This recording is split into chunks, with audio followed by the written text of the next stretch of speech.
आनंद होने का सूत्र एक है। जिसको भी संतुष्ट होना है उसे राजनीति की दौड़ छोड़नी पड़ेगी, फिर वो कहीं भी हो, दुनिया के किसी कोने में हो। सभ्यताएं अलग अलग होती हैं, संस्कृति अलग अलग नहीं होती, नहीं हो सकती है।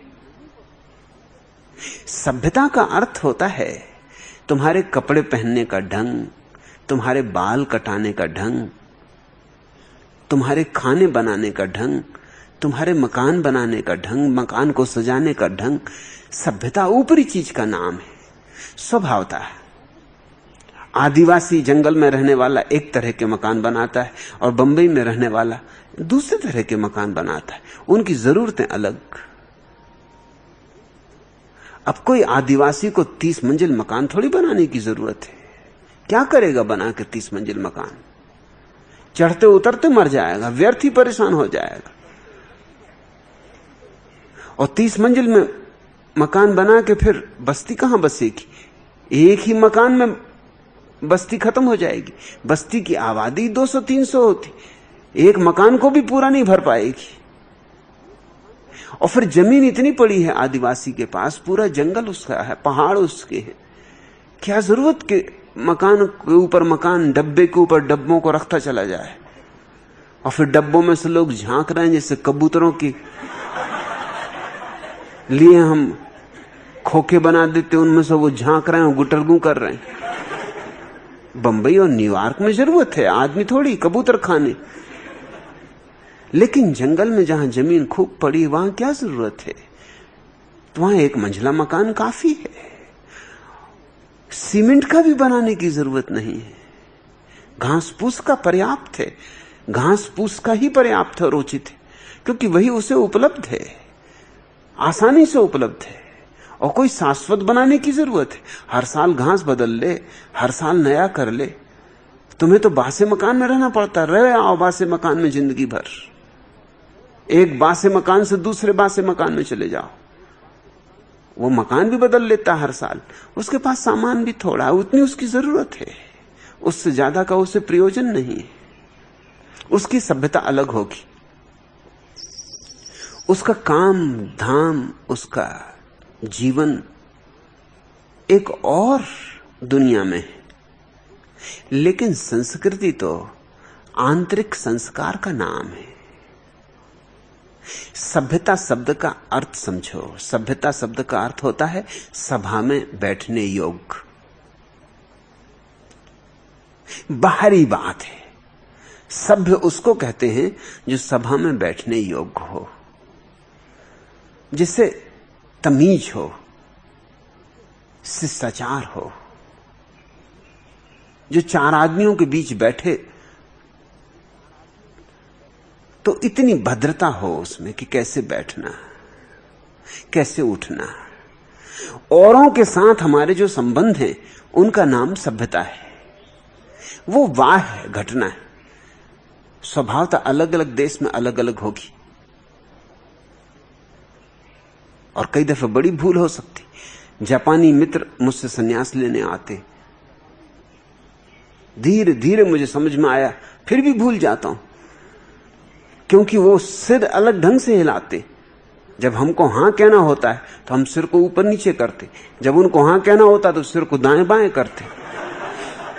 सारी दुनिया में सिर को दाएं बाएं करने का मतलब होता है नहीं, लेकिन जापान में अर्थ होता है हां। और जब वो सिर को ऊपर नीचे करें तो वो नहीं कर रहे हैं। तो पहले पहले तो मुझे बड़ी मुश्किल होती थी। उनसे मैं पूछा कि रुकोगे कुछ देर? वो बेचारे हां कह रहे हैं, मैं समझू कि नहीं। तो मैं उनसे पूछी इतनी क्या जल्दी? मगर वो मुझसे कहें जल्दी, साल भर रुकने आए हैं। जापानी सबसे ज्यादा रुकते, जर्मनों का नंबर 2 है। जापानियों ने सबको मात किया। वो 6 महीने से कम तो कोई जापानी रुकते ही नहीं। 9 महीने, साल भर, 2 साल तक रुकने वाला जापानी आता है। वो 2 साल के लिए आया हो, वो बेचारा 2 साल रुकने आया है और मैं समझ रहा हूं, मैं उससे पूछता हूं इतनी जल्दी क्या है, तो वो स्वभाव तो पूछेगा कि जल्दी। उसके सिर हिलाने का ढंग अलग है। फिर बाद में मुझे नर्तन ने, मेरा जो अनुवाद करती है जापानियों और मेरे बीच, उसने मुझे बताया कि झंझट बार बार खड़ी होती है।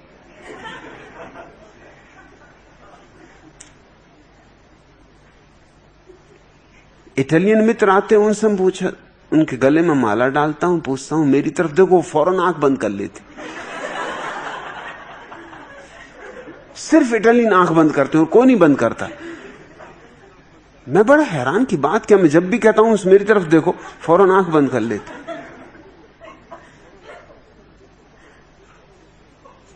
मैं देखने को कह रहा हूं, वो आंख बंद कर रहे हैं, बात क्या है?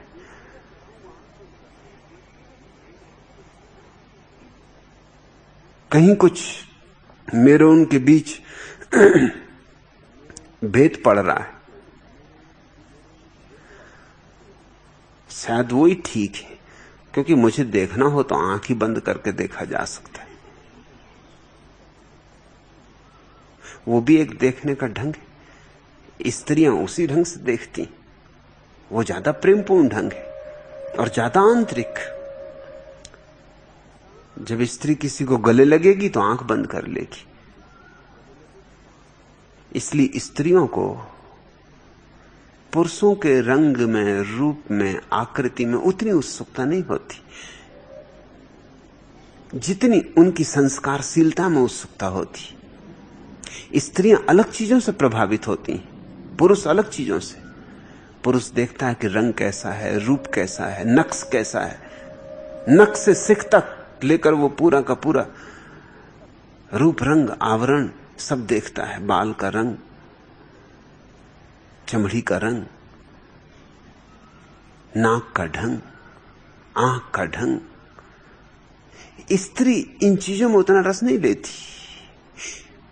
उसका रस कुछ और है। वो देखती है पुरुष में कितना प्रसाद है, कितना विनम्र, कितना सरल है, कितना आनंदित व्यक्ति है, आह्लादित व्यक्ति है। अब आह्लाद का, आनंद का, प्रसाद का नाक की लंबाई से कोई संबंध नहीं है, न रंग से कोई संबंध है। और स्त्री को जब तुम आलिंगन करोगे तो वो आंख बंद कर लेगी, क्योंकि वो तुम्हें भीतर से पकड़ना चाहती, वो तुम्हारे भीतर डूब जाना चाहती। वो अंतर्मुखी है, पुरुष बहिर्मुखी है। वो स्त्री को प्रेम भी करना चाहता है तो बिजली का बल्ब जला के करना चाहता है। वो देखना चाहता है कि उसके चेहरे पे क्या भाव आते।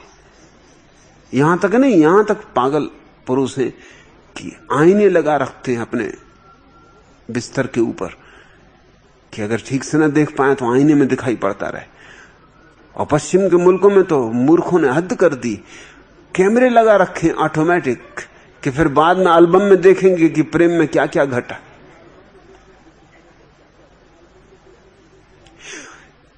इसलिए पुरुषों के पास इस तरह की किताबें छपती हैं, उनके लिए इस तरह की पत्रिकाएं जिसमें स्त्रियों के नग्न चित्र होते हैं। पुरुष को रस है उनमें, स्त्रियों को इस बात में बहुत रस नहीं है, बहुत उत्सुकता नहीं है कि वो पुरुषों के नग्न चित्र देखे। उसे पुरुष की आत्मा में रस है, देह में कम। शायद इटालियन ही ठीक करते हैं कि आंख बंद कर लेते। वो मेरे साथ तल्लीन हो रहे हैं, वो एक रूप हो रहे हैं। ये सभ्यता के भेद है। सभ्यता अलग अलग होगी, लेकिन संस्कृति अलग अलग नहीं होती। और यहां तो हद हो गई। भारतीय संस्कृति का ही मामला नहीं, अब तो कच्छ की संस्कृति पे हमला।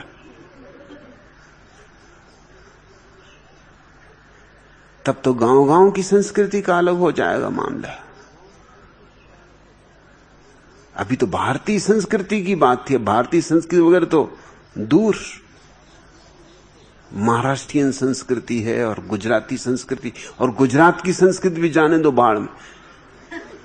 कहां गुजरात, कच्छ की संस्कृति थोड़े दिन में मांडवी की संस्कृति और भुज की संस्कृति, फिर मोहल्लों की संस्कृति, फिर हर घर की संस्कृति, फिर अपनी अपनी संस्कृति। संस्कृति का अर्थ समझो, उसका शाब्दिक अर्थ भी प्यारा है। संस्कारशीलता, परिष्कार होना, जीवन भीतर ऊंचाइयां छूने लगे, तुम्हारे भीतर शिखर उठने लगे चैतन्य के। वो आत्मा को आविष्कृत करने का विज्ञान है। वो कच्छ की और गुजरात की और महाराष्ट्र की और कर्नाटक की नहीं होती, न भारत की होती, न चीन की होती, न जापान की होती। अगर लाओ त्सु, बुद्ध, जीसस, मोहम्मद, बहाउद्दीन, कबीर, नानक एक साथ बैठे तो उनकी सभ्यताएं तो अलग अलग होंगी, लेकिन उनकी संस्कृति बिल्कुल अलग अलग नहीं होगी। सभ्यताएं तो अलग अलग होंगी। बुद्ध एक ढंग से बैठेंगे पद्मासन लगा के, शायद जीसस से पद्मासन ना लगे, जिंदगी भर नहीं लगाया तो लगे कैसे।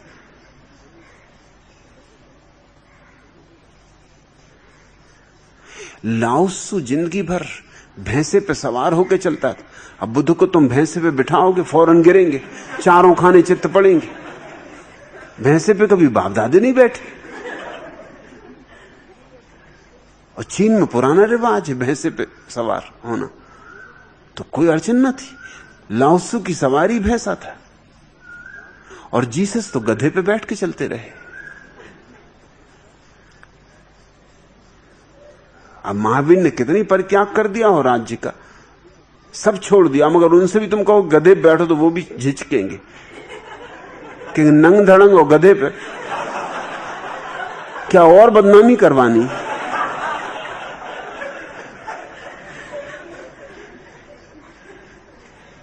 वैसे तो लोग नंगे लुच्चे समझते, क्योंकि महावीर बाल नोच के उखाड़ देते थे इसलिए लुच्चे, और नंगे रहते इसलिए नंगे। ये नंगा लुच्चा शब्द सबसे पहले महावीर के लिए उपयोग में आया था। अब तो तुम किनको नंगे लुच्चे कहते हो, कहने नहीं चाहिए। ये तो महावीर जैसे व्यक्ति के लिए उपयोग किया गया महान शब्द है। बाल नोचे कोई और नग्न रहे, महावीर भी कहेंगे एक तो वैसे लोग नंगे लुच्चे कह रहे हैं और गधे पे बिठा दो। मगर जीसस जिंदगी भर गधे पे बैठे, वो जेरूसलम का रिवाज था, कोई अड़चन न थी, सभी गधे पे बैठते थे, उसमें कोई बाधा ही न थी। लेकिन संस्कृति अलग अलग नहीं होगी। अगर ये सारे लोग बैठेंगे तो एक दूसरे को तत्क्षण पहचान लेंगे, इनके भीतर का स्वाद एक होगा। एक व्यक्ति, एक ईसाई पादरी ज़ैन फकीर रिंझाई के पास बाइबिल लेकर पहुंचा, प्रभावित करने और रिंझाई को ईसाई बनाने। ईसाइयों